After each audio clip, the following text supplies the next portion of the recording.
resembled the death toll of American soldiers fighting overseas in the Middle East, in Iraq and Afghanistan. Now, God dang! Look at the numbers!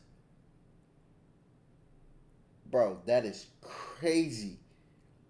That is crazy. These motherfuckers in an actual war.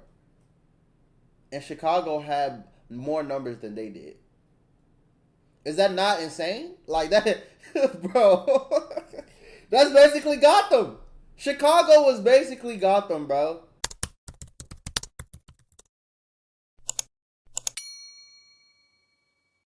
Yo, what is good, YouTube? It's your boy Notjeraldo, and I am back again with another reaction video for y'all boys, man. Yo, before the video even start, y'all already know the drill, man. Go ahead, like, comment, subscribe. Turn on y'all notifications so y'all know when your boy posts, man. If you don't do those things, your mom's a hoe. As simple as that, man. But yeah, I know, I've been saying I'm gonna be consistent, but I missed a day again, bro. It's just been a lot going on. I'm not gonna lie, but I'm back. I'm back. I promise you, I'm gonna be consistent now. You feel me?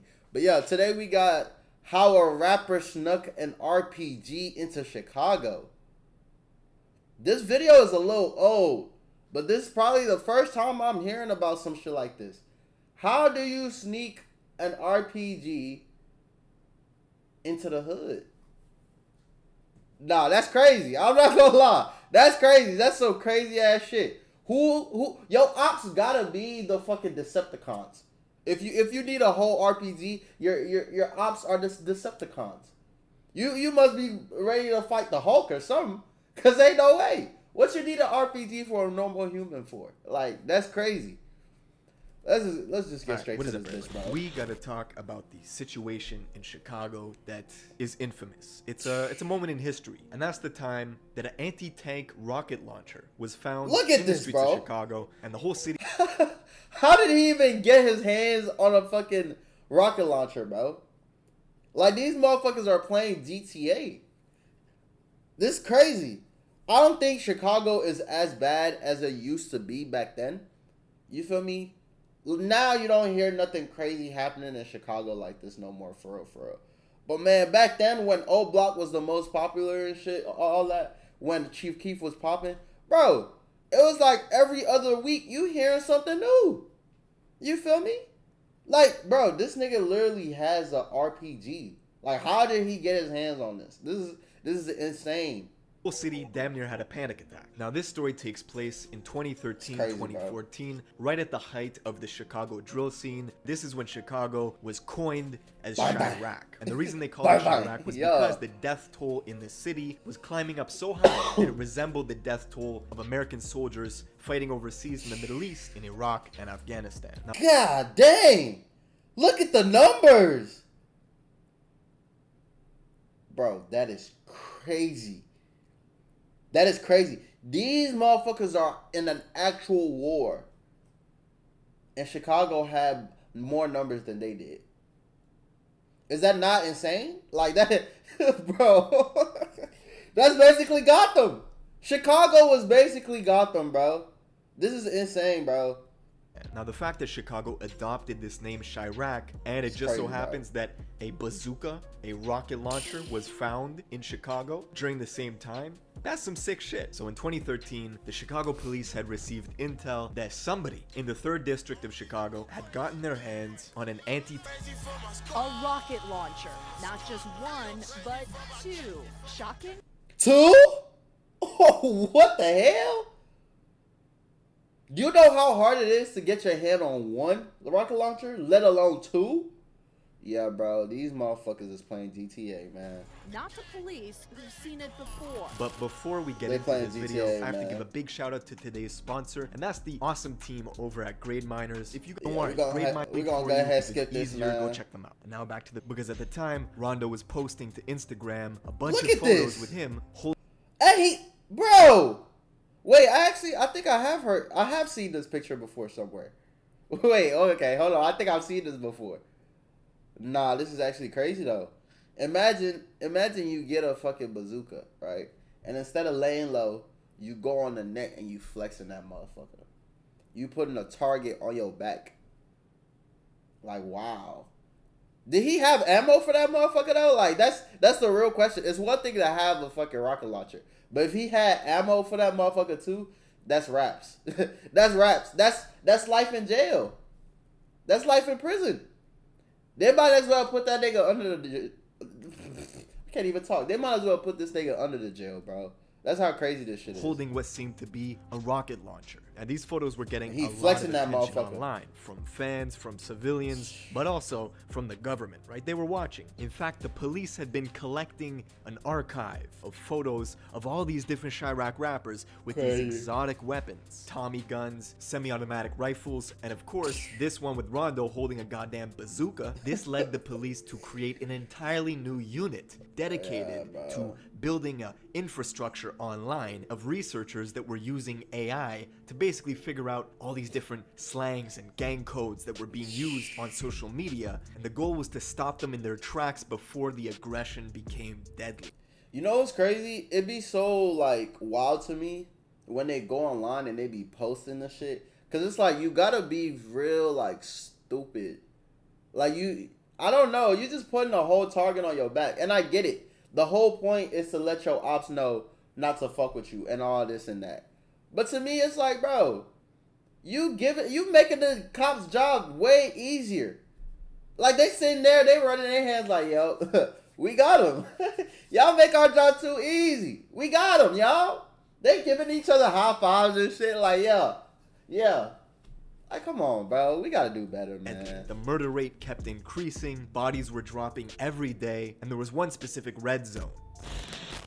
Now, you might be wondering, how do you actually get your hands on a rocket launcher in That's the US? what I'm wondering Well, right now. It's really not that hard. Now, the rocket launcher that Rondo was in possession of is actually called an AT-4. Now, these were built in Sweden, but mainly used by the American military to give soldiers a means to destroy armored vehicles or fortifications in the Middle East, right? This was used in the Afghan war, and the reason the military loved these weapons at first was because they were extremely easy to use. You basically pull them out of the package, aim through the sights, take the safety off, pull the trigger, and boom, shit explodes. But that's too easy, bro. That's too easy. The same way that these AT-4s were extremely mobile and extremely practical for people to pull out and fire and keep moving was also that you could only fire it once. It only came with one unit of ammunition, and after that the launcher was pretty much useless. You discarded it. These launchers were extremely cost effective and cheap. You could buy one of these for $1,000?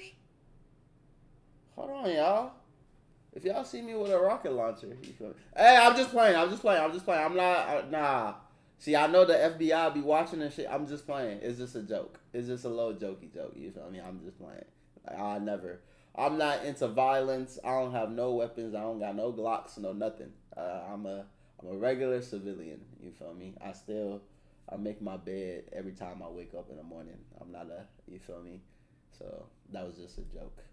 $1,500. Now, what's crazy, in America, you can actually buy a rocket launcher without a background check, without a 4473. But each projectile, basically the thing that blows up, is considered a destructive device in America, and it requires a specific tax stamp from the ATF. And the going rate for these is $200 and extremely difficult to get. And usually you're put on a waiting list for 4 to 12 months. So, while it's highly unlikely, there are rare instances where someone could actually have a bazooka with the rocket and is able to shoot. So when the police came across these photos of Rondo holding this AT-4 anti-tank rocket launcher, they posted a bulletin, they let people in the neighborhood know, and they also made plans to go intervene, track down. Bro, imagine you just chilling in your neighborhood, you just walking, and all of a sudden you see a poster that says, "Beware, this nigga got a bazooka." Like, what? Bro, I'm trying my hardest to move out that neighborhood as soon as possible. What do you mean there's a YN going around with a bazooka? Y'all better hurry up and find his ass. Like, what? Down Rondo number 9 and get to the bottom of it. Now, we don't know the specifics of what happened, but of course Rondo took to Twitter and he posted basically angry that people were blowing up his spot. He was even saying, right, like, who the fuck would do something with a rocket launcher? He was pretty mad that these photos of him with a bazooka were getting a lot of attention. Don't post a photo with you in a rocket Nah, launcher. yeah. Man, That's stupid. How you gonna get mad the shit blew up and you posted it? Like, come on, bro. Now, we don't really know what happened. Eventually, Rondo ended up deleting the photo of him with the rocket launcher, but shortly after, another photo surfaced, and a different rapper known as P. Rico posted a photo to Instagram of a rocket launcher They taking turns taking pictures with the rocket launcher, man. This is crazy. leaning up on his door. We don't know if it's the same one, but clearly there's a Connect in Chicago that's hooking people up with rocket launchers. Now, when it comes down to it, if he could have used the rocket launcher or not, really kind of stupid anyways. The rocket launcher would have been highly ineffective. Most people in the States who carry guns don't know how to fire it anyways. Most people could not shoot the ocean from a boat. So I don't know what the purpose when you're walking around the south side of Chicago with a bazooka, like it's just, it's not effective. Unless you're aiming to, you know, take out someone's grandma's place or something, it's kind of pointless. But for real, it was probably just a prop, right? It was something to post on the Instagram, like, look, I got a fucking rocket launcher. It's just like, oh, this is a cool toy I got. You feel me? It's nothing crazy. But imagine if he did have the ammo for that motherfucker though. That would be something I mean, he's got a song called Taliban, so he's probably just trying to stick with the brand. And of course, this was good promo for Rondo. All the blogs picked it up. His music videos were doing millions of views. But unfortunately, in 2014, Rondo and another rapper known as C-Day were charged in the murder of a cab driver, where they basically pulled up to his cab and they shot him 7 times. Dumb as hell, bro. Just dumb as hell. Like, bro, I don't understand, bro. Especially when you start popping, why do you go do stupid stuff? You saw the numbers on his music videos. He getting 3 million views, 7 million views. Bro, I could barely get 100 views on my videos. Like, what? I could barely get 100 views, and you getting millions of views, and you go and ruin it by doing dumb shit. Like, oh my goodness, bro, this shit is crazy. And now Rondo is currently serving 39 years in prison for that murder. So the lesson is, while the bazooka may not have been deployed to destroy, it definitely was an illustration of what was going on in Chicago at the time and how bad it got. Anyways, that's it for this video. Make sure you're subscribed with notifications on. Yeah, Chicago is different, bro. Chicago is definitely different. Especially back then, Chicago was something else. I feel like it's calmed down, but it's still bad because there's these things called YNs nowadays. YNs, these are the people who will crash out for no reason. You feel me? But yeah, I feel like it has gotten a little bit better. It really has. And on top of that, gang shit not really cool no more. It's not as glorified as it used to be. Back then, bro, it was cool to be a hood nigga. It was good. It was good to be a gang member banging and shit like that. You feel me? Nowadays, bro, I feel like I see a gang member and he talking about he killing his ops and all that. I'm like, bro, go get a job. You feel me? Go get a job, bro. Put all that energy you putting into game banging, put it into a job, bro. Put it into a little business. You feel me? Like, that's just, we too old to be glorifying that shit anymore. You feel me? But yeah, let me know what y'all think, man. Go ahead, leave your thoughts in the comments. Go ahead, like, subscribe, you know. Turn on y'all notifications so y'all know when your boy posts, man. And I promise I'm going to be more consistent for y'all. You feel me? Because we are on the grind to hit 100K. You feel me? So we got to get consistent with this motherfucker. Go ahead, grab y'all early tickets, man. But yeah, that's the end of the video, man. I will catch y'all in the next one. Bye.